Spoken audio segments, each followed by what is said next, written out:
In this video, we'll walk through the process of creating a user, creating a role, and linking the two together.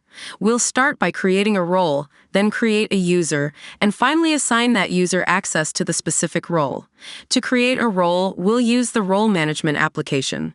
The admin role is typically pre-created in this application, which is included when you purchase a new system. This role comes with access to all modules and applications covered under your license. The first section of the interface displays role-related information. In the second section, we assign the relevant modules, and in the third section, we add the applications within those modules. Let's create the Purchase Manager role. Click the Add button in the top corner to begin. First, set the role ID and enter Purchase Manager in the role name field. For role type, select Manual, as we're creating this role from scratch. In the classification field, choose Other. Finally, set Auto Account Lock to No. If set to Yes, the account would be locked automatically, but No keeps it unlocked until we manually lock it. If you'd like to add any additional information or remarks, you can do so in the Notes section. The copy role from option won't be used for this particular role, but it's helpful when you want to create a similar role based on an existing one. For example, after creating the Purchase Manager role, if you need to create an Assistant Purchase Manager role, you can copy the settings from the Purchase Manager role. Then you can simply modify the applications, adding or removing them as needed, making the process faster. Once you're done, click the Save button to create the Purchase Manager role. To add a module to this role, go to the Module section and click the Add button. This will open a pop-up. The first section in the pop-up is for selecting modules. Click the Search button to find and add your first module, which in this case will be Configuration. You can search for the module by its name or module ID.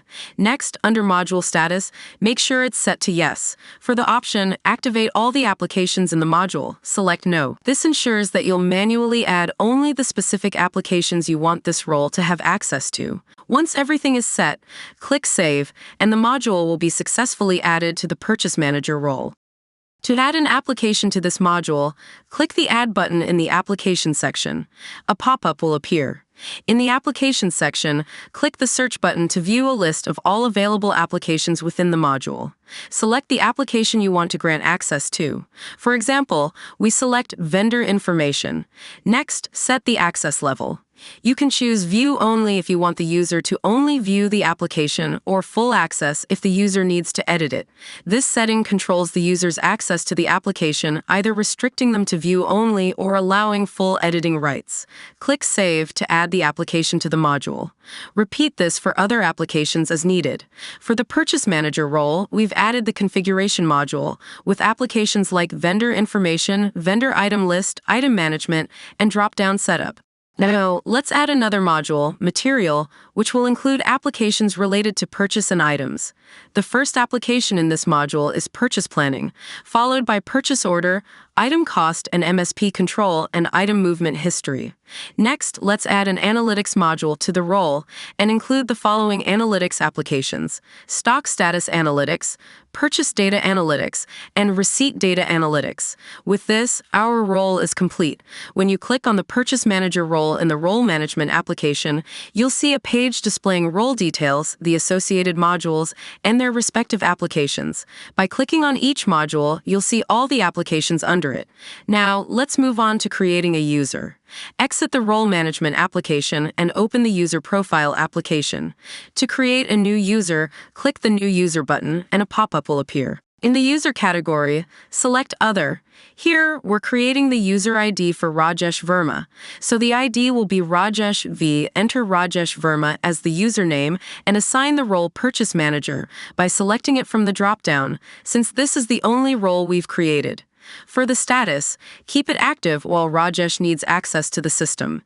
You can deactivate it later if you no longer want him to have access. In the Data Access field, we set the permissions for data access. Under Access Level, you can decide whether the user will access data at the operating unit level or the organization level. If access is needed for the operating unit, select it. If access is required at the organization level and there are multiple organizations, select the appropriate organization. In our case, There is only one organization, so no need to make any selection. Next, in the Data Access field, there are two options, Open and Restricted. Select Open if you want the user to access and view data for all records, regardless of who created them. If you want the user to only see data they've created, choose Restricted. Click Next to proceed to the next page. In the Email ID field, enter the user's email. If you'd like to add a contact number, enter it in the Contact Number field. Then, select the preferred language from the Preference Language dropdown. For user activation, there are two options, Open-Ended and Specific Period. If you want manual control over the user's access, choose Open-Ended, and you can deactivate it whenever needed. If you want to set a specific access period, select Specific Period and specify the start and end dates. After the specified period, the user will be automatically deactivated. Next, we move to the Password section. Every user needs a password to log into the system, and here we'll create one for the user. For example, we've set the password as Rajesh@123. With this password, the user can log into the system. If you want the user to log in directly with their email ID, enable the option to log in using the email. Otherwise, select Not Allowed. You can also upload the user's photo by clicking Choose File under the User Image section. Similarly, if you need to upload a digital signature, you can do so by selecting the file here. If you'd like to add any remarks about the user, you can enter them in the Remarks field. Click Save, and the user is now created with the Purchase Manager role assigned. The first section contains the user's details: ID, username, role, operating unit, and organization. The second section lists the modules, and the third section shows the applications the role can access. Now, exit the system and log in using Rajesh Verma's user credentials. In the username field, enter Rajesh Verma's user ID that was created earlier, Rajesh V. When creating Rajesh Verma's user, we set a password. Now, enter that same password here and click Login. We assign 3 modules to Rajesh Verma's profile: 2 application modules, Material and Configuration, and 1 Analytics module. All the applications under Material and Configuration are displayed here. To view the analytics, switch to the Analytics tab, and any analytics we added will appear in his profile. This user now has access to the applications and analytics from these modules. In this video, we demonstrated how to create a user, create a role, and assign them both. Thank you for watching.